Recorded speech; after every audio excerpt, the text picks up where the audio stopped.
Ayman Khan here for Seconds Out with Oleksandr Usyk team. Egis Klimas. Egis, how you doing, sir? Very good, thank you. Good to see you here. Good to see you ready for what is a big night of action heading into February. Your man Oleksandr Usyk challenges for the undisputed titles. Tyson Fury the other side of the equation. A lot of back and forth, a lot of talk about this fight happening. It's finally happening now. Great to see it over the line. Well, I'm happy too. This fight is finally happening. This fight was boxing needs. This fight what is all the fans around the world needs, and happy to be here to make a press conference to announce about a fight. There was a lot of talk in the build-up when Tyson Fury was doing a lot of talking in the build-up, and that it was said that this was actually scuppering the fight actually happening. Do you feel that Tyson Fury's vocality, the way he was speaking about Usyk, maybe made the fight harder to make because of how he was acting on his side? I don't think that was his plans to do that. We know, everybody knows Tyson. He likes to speak, he likes to explode himself, and that's the way he is. From our side, we did everything possible to make a fight happen. Now, in terms of that fight, we obviously saw Tyson Fury take on Francis Ngannou, and that's changed the perspective of a lot of people in boxing. Boxing doesn't know how to digest that fight.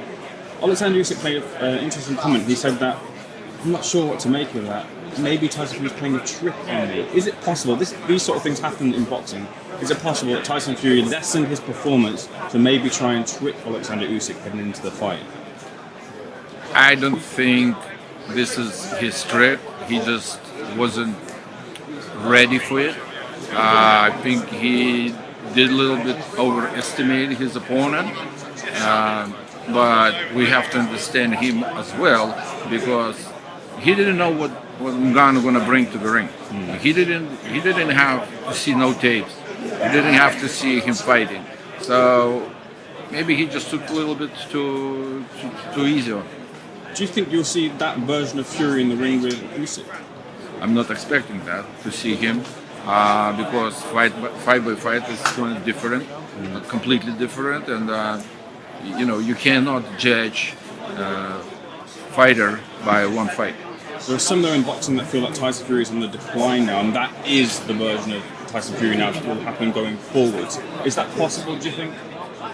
I can't answer, of him if he's already declined or he's coming up, or it was just a bad night for him.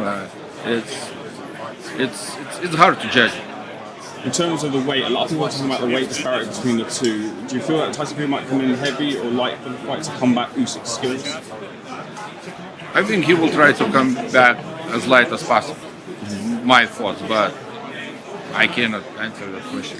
We know that Oleksandr Usyk is a very skilled, highly skilled fighter, as is Tyson Fury. But for you, who has the more skills? How far is the gap between the two in terms of boxing skill?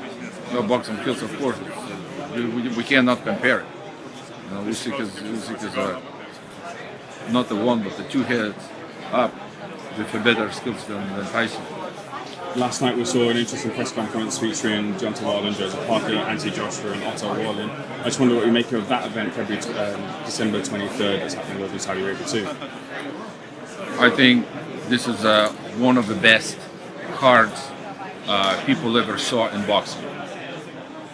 Do you think Anthony Joshua is someone who's Oleksandr Usyk has faced before twice? He's looking to rebuild against Otto Wallin. People are saying Walden's got a similar sort of style, that southpaw, tricky sort of style with Joshua. Do you feel that that's a tricky fight for him that he can come through?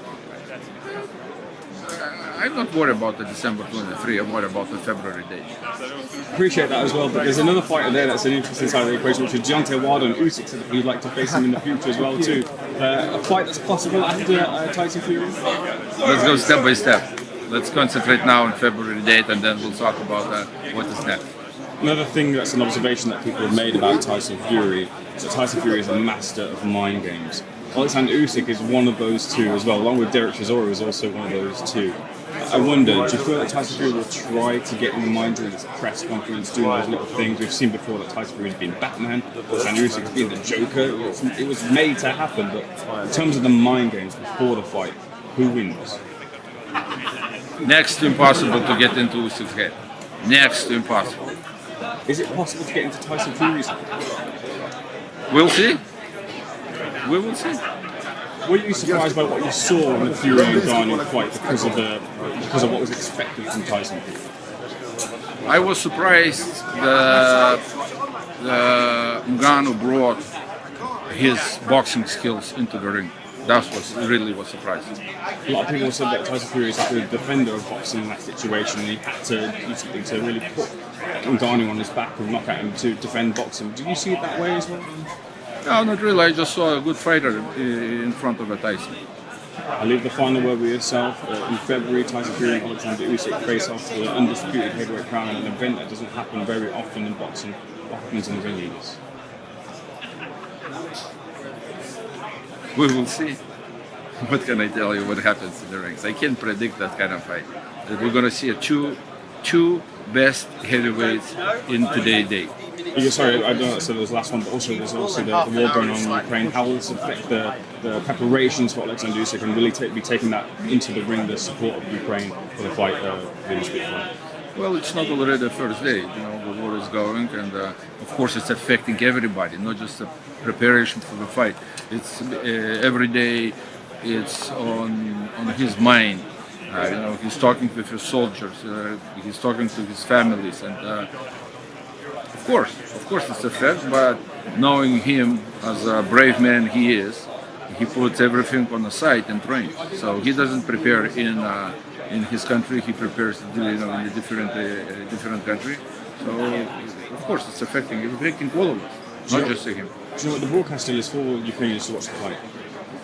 I don't know yet. I know it's a lot of talks going on. Okay, no worries. We'll leave it there, you guys. Pleasure. Thanks for taking that, sir. All right.